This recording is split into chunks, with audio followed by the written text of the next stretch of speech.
eu queria saber, você anda meio quieto, o que você está achando do governo Lula? Como é que estamos? Eu acho que nós não estamos bem, não. Não estamos bem, não. Eu agradeço a você a oportunidade. É um prazer para mim estar aqui. E se posso, apenas para reparo histórico, eu fui ministro do Itamar Franco. Também, também. Não do Fernando Henrique, do Itamar Franco. Da Fazenda. Isso. Ajudei a fazer o real. Isso. É apenas um reparo. Não, fez bem. Porque eu tenho orgulho e esse homem, esse grande homem que é o Itamar Franco, foi meio que sumiram com ele na história brasileira. Eu lhe dizia que o Brasil não está bem porque o meu padrão de exigência é o país que nós poderíamos ser. Sabe, eu estou aqui até me lembrando do Darcy Ribeiro, que dizia que sentia muita dor quando ele cotejava o Brasil que temos com o Brasil que poderíamos ter se as coisas fossem diferentemente tocadas pela nossa política. E esse é o meu critério. Então é evidente, eu como qualquer brasileiro, consigo sentir renovado um alívio, não é, em relação ao que tínhamos. Mas se nós ficarmos amarrados a essa referência trágica do passado, nós não vamos perceber corretamente o tamanho do problema que o Brasil tem por resolver. E essa é a minha grande frustração, que para mim não é surpresa, lamento muito dizer, porque o Lula perdeu o pulso faz tempo. Quando ele assina a carta aos brasileiros, ele abre mão de qualquer, mesmo empírica, de qualquer formulação, de qualquer mudança mais profunda. E acredita que vai dourar a pílula da perversão econômica brasileira, da nossa tragédia social, da nossa tragédia nacional como um país decadente, sob o ponto de vista, vamos dizer, dos padrões de superação da nossa deseducação, dos padrões nosso padrão de saúde, dos padrões do nosso comportamento tecnológico, na nossa maturidade tecnológica. Tudo isso o Brasil está em decadência franca. E do próprio manejo do território. Nas cidades, hoje o Brasil não é mais controlado pelos governos, mas por facções criminosas e milícias. E isso ninguém está imune no Brasil inteiro. E não se faz nada, não se inova uma instituição, não se muda os orçamentos, não se há uma política sequer para combater um problema que está tomando sede no Brasil. E isso inferniza a vida do nosso povo. De outro lado, nas áreas rurais, você tem, por exemplo, a questão do manejo da Amazônia, é uma tragédia. Lula vai a Paris e está cheio dos grandes discursos e tal, e promete desflorestamento zero. E a repressão voltou. Por quê? Porque é simples, o Bolsonaro tinha destruído a repressão. E essa repressão tinha que acontecer. Mas não é provável que 40 milhões de brasileiros que foram para a Amazônia integrá-la para não entregar, estou fazendo aqui a menção, não é, das grandes ondas migratórias que o governo federal brasileiro estimulou, e são 40 milhões de brasileiros que vivem hoje na Amazônia Legal e só aprenderam a fazer uma coisa: desmatar para agricultura, desmatar para criar gado, desmatar para fazer garimpo, desmatar para exploração de madeira.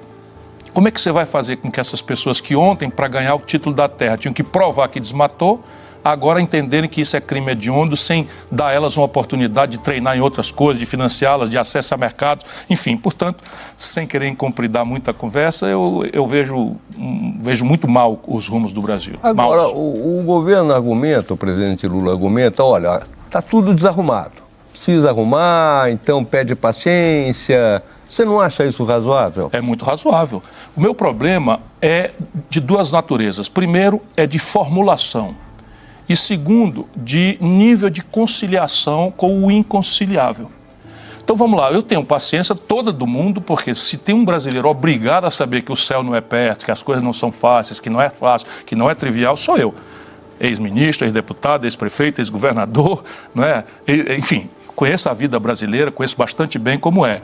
Agora, qual é a proposta para a gente ter paciência? Então vamos ao seguinte, o Brasil vai mudar e nós precisamos de 30 anos para atingir determinados objetivos. Por exemplo, o nível de maturidade tecnológica, científica e educacional que o Brasil precisa começar a tomar vai demorar 30 anos. Então eu tenho clareza. Agora, qual é o projeto que está andando? Como é que começa? Como é que começa? Qual é a energia? Que conflitos nós estamos dispostos a estabelecer? E por falar em conflito, essa é a minha outra ordem de grandezas. O Lula fez acordo com o Brasil podre bolsonarista. Desculpa, se descer um marciano aqui, que passa por aqui uma vez por ano, não é? Passou aqui em dezembro do ano passado, e eu dei uma olhada superficial, porque tem que olhar o planeta Terra inteiro para fazer um relatório lá para os seus conterrâneos marcianos. Então ele olha aqui e diz assim, rapidamente, quem está presidindo o Congresso brasileiro? Os mesmos caras do Lula, os mesmos caras do Bolsonaro. Anotado. Então quer dizer que a política está na mesma coalizão que dominou. Ou seja, o Lula e o PT apoiaram o Lira e apoiaram o presidente do Senado, o mesmo do Bolsonaro. Mas assim, e qual é a linguagem? Não, a linguagem é orçamento secreto, lá atrás é emenda com roubalheira, com dispersão de recursos que já são poucos e tal. Era assim, aí como é que está? Igualzinho, igual, só que aumentou muito o volume. Ah, não, então a política do Brasil é um pouco assim mesmo, é muito suja, a elite brasileira está toda prostrada a esse cinismo. Eu discordo completamente e sou um operador da política. Eu digo como poderia ser, se você quiser, né, que a gente possa aprofundar isso. Mas vamos examinar a economia. Isso então, que eu ia querer pegar por partes. Economia. O que mudou na economia? O presidente do Banco Central do Lula é o mesmo presidente do Banco Central do Bolsonaro. Mas aí é lei, Ciro. Não é lei. Está escrito na lei, eu de tanto repetir, né? Está lá no artigo 5º da Lei Complementar 129, 179, eu estou com a cabeça aqui, dizendo que o presidente da República pode, em certas circunstâncias, demitir o presidente do Banco Central. Está escrito na lei. Está escrito. E quais são essas circunstâncias? Provocado pelo Conselho Monetário Nacional. Quem é o Conselho Monetário Nacional? Eu fui ministro da Fazenda. É o ministro da Economia, o ministro da Fazenda, o Haddad, e a ministra do Planejamento, Simone Tebet. E o presidente do Banco Central. E em que circunstância? Propor ao Senado, dado que ele não tenha cumprido as tarefas para as quais está mandatado. Está tudo posto. Nunca foi tentado. Nunca foi sequer... É a mesma coisa, concretamente, mas não é só o fulano. Qual é a lógica que nós estamos, que guia a economia brasileira? Superávit primário, meta de inflação, câmbio flutuante, autonomia do Banco Central e política de preço da Petrobras. Os juros mais altos do planeta Terra são iguais, são as mesmas coisas. Então, repare, tudo bem. Evidentemente que é muito melhor você criticar um governo como o do Lula do que criticar um governo como o do Bolsonaro. Caramba, mas nós vamos ficar amarrados nessa âncora mortal? Para mim, não. Ao invés de eu comparar as coisas com o passado, eu comparo com a promessa que foi feita e está muito longe de ser atendida, e comparo também com as condições objetivas de fazer diferente. E eu sei que podia ser. Agora, o ministro Haddad, ele diz, olha, tem que ter uma certa ordem, nós estamos taxando os grandes proprietários, o grande dinheiro, vamos tentar não estourar o orçamento. Isso você não acha um caminho razoável? Acho, só que é mentira.